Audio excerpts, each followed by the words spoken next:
Assalamualaikum warahmatullahi wabarakatuh. Perkenalkan, nama saya Asep, umur 21 tahun, asal Kabupaten Lebak yang bertepatan di Desa Kadu Agung Timur, Kecamatan Cibadak.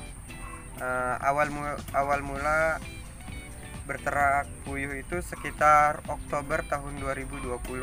Nah, untuk modal saya bekerja sama langsung dengan pihak CTI dan beberapa mungkin investor lain. Untuk pemasaran sudah mencakup ke pasar tradisional Rangkas Bitung dan pemasaran sekitar rumah untuk pedagang-pedagang kecil. Dan untuk pakannya mungkin ada khusus untuk pakan puyuh ya, contoh Sinta, SP22, P100. Awal mula beternak puyuh itu tidak langsung banyak ya, jadi sedikit-sedikit, terus ya pahami mengenai bagaimana perilaku puyuh atau karakteristik puyuh agar kita lebih paham dan mudah untuk beternak puyuh. Nah, untuk di puyuh ini ada beberapa yang harus diperhatikan. Pertama, pemberian pakan, kotoran, serta yang lebih penting itu air minum.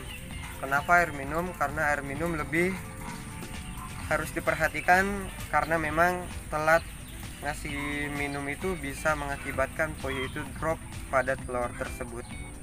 Nah, selain itu ada juga pemaksinan yang mungkin itu jarang dilakukan, tetapi itu harus dilakukan sebenarnya untuk para peternak-peternak unggas. Pertama, mungkin ada beberapa vaksin ya, seperti vaksin tetes atau vaksin suntik. Nah, untuk vaksin tetes itu bisa mungkin ada ya kayak LD 500 atau yang lainnya.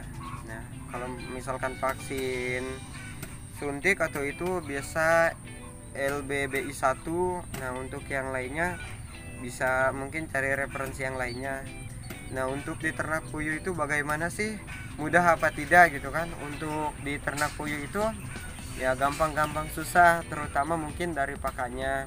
Kalau pakan sekarang mungkin agak mahal gitu kan ya, walaupun di puyuh itu terbilang mungkin menjanjikan ya, karena memang sekarang lagi pakannya naik ya, sedikit lebih mementingkan pakan dibandingkan yang lainnya karena memang sekarang itu pakan lumayan mahal. Nah, untuk di puyuh ini ya banyak sekali apa ya, kalau misalkan ininya ya kita harus perhatikan kayak kebersihannya, karena nggak mungkin dong puyuh kotor gitu kan atau yang lainnya. Dan peternak puyuh itu nggak bisa skala rumahan, adapun skala rumahan mungkin di bawah 300 ke bawah. Untuk skala besar misalkan 1000 sampai 10.000 ke atas itu harus jauh dari jangkauan warga, minimal sesuai dengan standar peternakan, yaitu 1,5 meter dari pemukiman penduduk. Nah, untuk omset ya sekitar 9 jutaan dari hasil penjualan telur, penjualan tapuy, penjualan daging puyuh. Untuk tapuy ini istilah kata dari singkatan dari tabung puyuh, yang dimana digunakan untuk para pemancing galatama atau pemancing ikan lele untuk umpan. Nah, untuk daging puyuhnya itu untuk konsumsi, misalkan masuk ke market makanan kayak rumah makan atau ya catering kayak gitu. Dan telur pun mungkin bisa tergantung kitanya, kalau misalkan mau dikelola lagi atau dibuat menu masakan atau yang lainnya itu bisa. Cuma kalau saya lebih, karena memang nggak terpegang ya atau nggak ini, jadi saya jualnya langsung telur mentah aja. Harapan saya kepada anak muda terus berkarya, jangan mudah menyerah, karena memang tidak ada yang instan, apalagi di skala usaha itu minimal 10 tahun.